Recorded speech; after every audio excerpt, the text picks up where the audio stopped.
on 2 minutes until liftoff. And very soon, the guests here in Jupiter are going to be stepping outside to watch the launch. There are 2 balconies here with a view of the launch pad, which is, as we mentioned, 13 kilometers away, and you get a good view of liftoff. This split-screen shot is one of the last things you're going to see. Take a minute and just explain. This is a liquid hydrogen on the left. You saw liquid oxygen on the right. They are the propellant feeder arms going into the upper stage. You can see them there, the yellow bars in the middle of the screen going from the tower to the upper stage. These arms are part of the ground equipment and part of the launch table.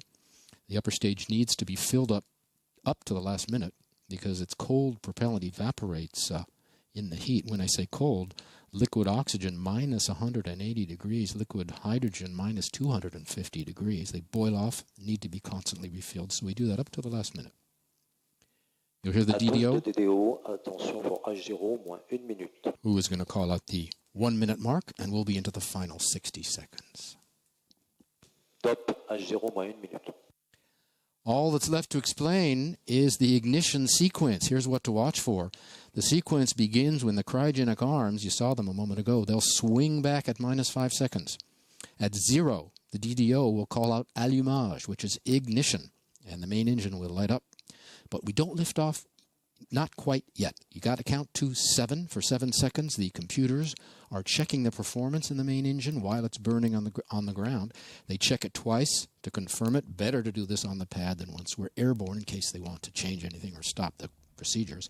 If all is well, then and only then, the computers give the order to light the boosters. You listen to the DDO call out the final 10 seconds. À tous de DDO, attention pour le décompte final. 10, 9, 8, 7, 6, 5, 4, 3, 2, 1, top.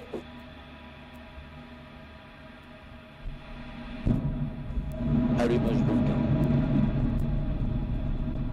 Allumage EAP, décollage.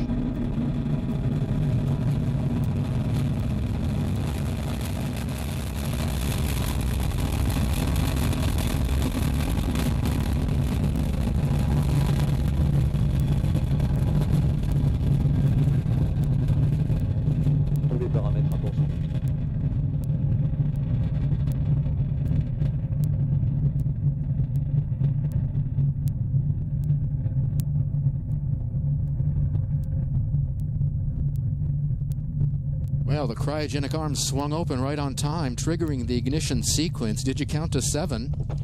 At 18:05 local, right on time, Ariane 5 began her mission, lifting off perfectly, thundering off the ground here in French Guiana, beginning mission number 6 for this year, carrying Eutelsat 21B and Star 1 C3. She's rising into the night sky here above French Guiana. Fine shots, as always, beautifully impressive for the people on the observation sites and on the balconies here and around the base. Right now, Ariane weighs 774 tons, 774 tons at liftoff. She's burning 5 tons of fuel every second, 2.5 tons in each booster. Behind me, you can hear the DDO saying everything is all right.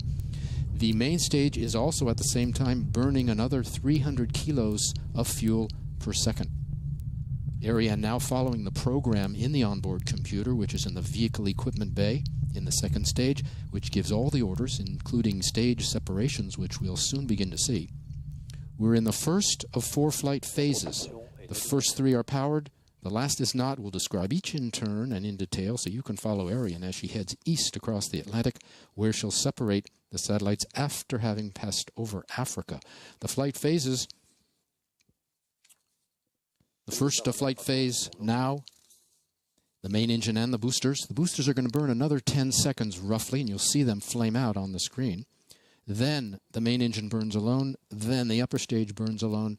That looks like the flame out of the boosters. And the DDO has called out the confirmation of that. You can see the 2 boosters on the upper part of the screen and the orange flames of the 2 boosters. And the white flame is the main engine, the composite of Ariane, continuing to burn.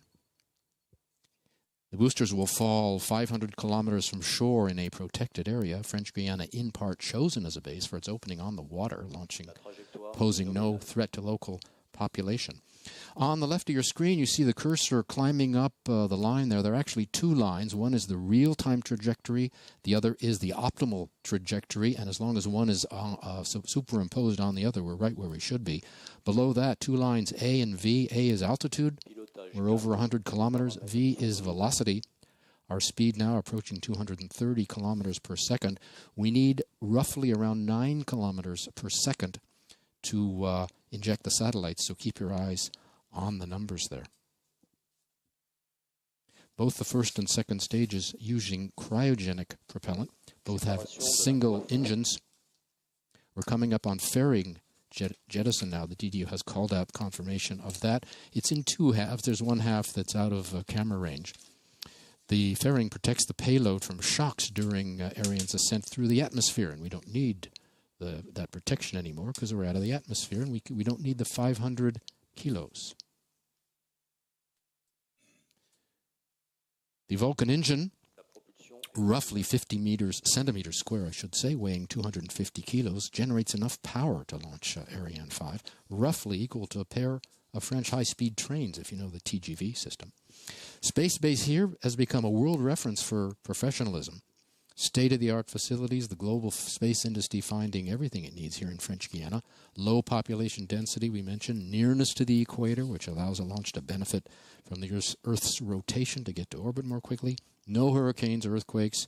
Even hills where radar can be installed to follow the launcher. Up next, a profile of Joanna Halimi on her job as launch site's operator.